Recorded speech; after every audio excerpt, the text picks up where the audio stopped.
Trump's cocksucking of Putin has gone too far, and basically we enjoy reading books about former presidents, except for one squatter. One of LZ Granderson's books is 2012's The President's Day by Nancy Gibbs and Michael Duffy. It's a book that peeks into the world's most exclusive fraternity of the U.S. president, and it shares what members have accomplished together and why. Now, take Harry Truman, for example. He was a Democrat, and then you have Herbert Hoover, who's a Republican. After World War II, during the Truman administration, the former President Hoover helped persuade Congress to aid 22 European nations facing famine, which saved millions of lives. The effort also salvaged the idea of what it meant to be human after the world had witnessed 6 years of inhumanity. Now, their pitch to Congress was that America should be, as the book says, promoting European recovery as a counterweight against Soviet influence. You know that whole communism Marxism thing from that particular era until the 1990s, being a counterweight against Soviet influence was the hallmark of U.S. foreign policy, and we even called our Russia strategy containment. So why is a former squatter of the United States rooting for Russia to be contained? And yet, sorry, yes, as the Russian forces surrounded Ukraine on Wednesday, preparing to invade on Thursday, Donald Trump dick sucked Putin as being pretty smart for taking over a country and really vast location, a great piece of land with a lot of people. And why are the Republican leaders, the same folks who like to throw the word communism around like a poison dart, remaining fucking silent about this bizarre and stunning endorsement of the Kremlin? And sure, I fucking get it. They fucking hate President Biden. They want to own the Democrats and all that fucking shit.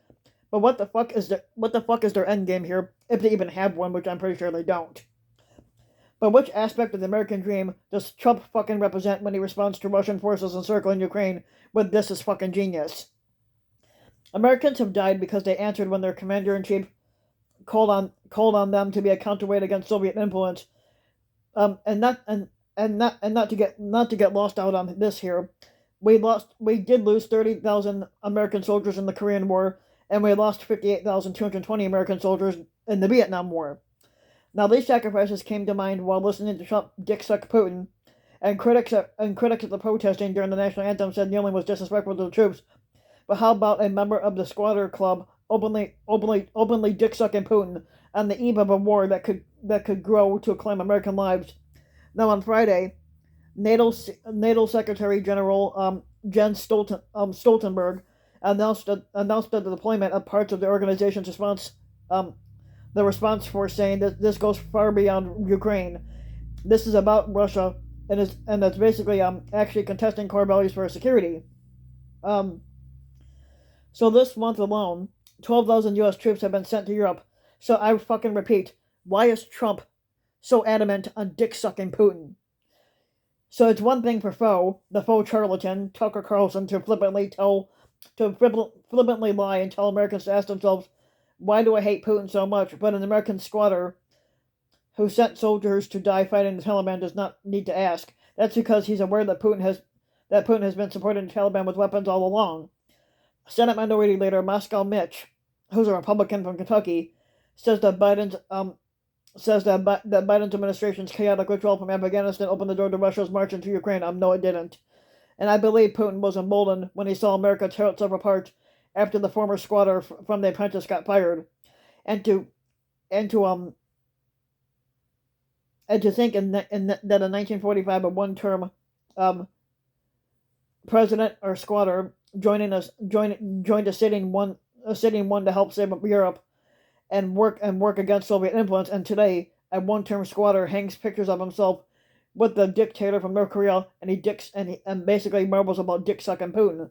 Now imagine what might have happened to Europe had Hoover used this influence to talk about the brilliance of Joseph Stalin after the Soviet dictator decided that the best way to stop his political foes was to kill them, and ultimately more than 750 people were killed between the years of 1936 and 38.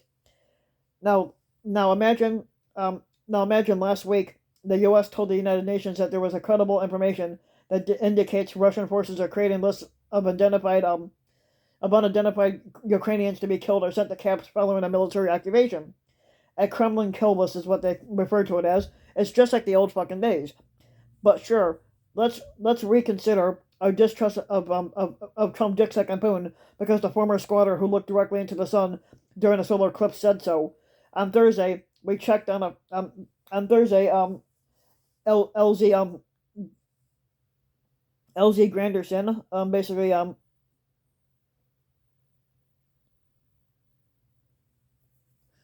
basically on Thursday LZ Granderson checked on a friend who was originally from Ukraine to see how he was holding up and whether he had heard from his family. Now, yes, they're still getting weapons, he replied, but there's no other way around this. We must end this tyranny. On Friday, when he checked in, all he wrote back was the word bad. Um, Now, there aren't any trained soldiers. There are the people. These are the people of a sovereign nation that has been invaded without provocation by a long-time U.S. adversary, and there shouldn't be a partisan divide about Russia on this, especially one instigated by the former U.S. squatter. And praising dick sucking Putin's military forces during that were circling Ukraine, Trump even said that we could use that on our southern border, casually floating the idea of threatening war with Mexico. Now, each time he disregards decorum and decency, Trump draws us closer to the cliff's edge, and it seems as if our debilitating partisanship has lured us into a dangerous game of chicken, with only a tattered sense of patriotism as our safety net. But no matter what happens between Ukraine and Russia, Putin will still be Putin, and Trump will be still dick sucking Putin, and they aren't hiding who the fuck they are. The most pressing question of the moment is, what do us as Americans want to be? And who do we want to be exactly? So if you like the video, give the video a like and subscribe to my channel, RBW King. And you can also hit the notification bell so that you'll be notified when a new video comes out. And if you want to support my work even further, you could donate to my Patreon page, which you can find on the About section of my YouTube channel, to support the work even further.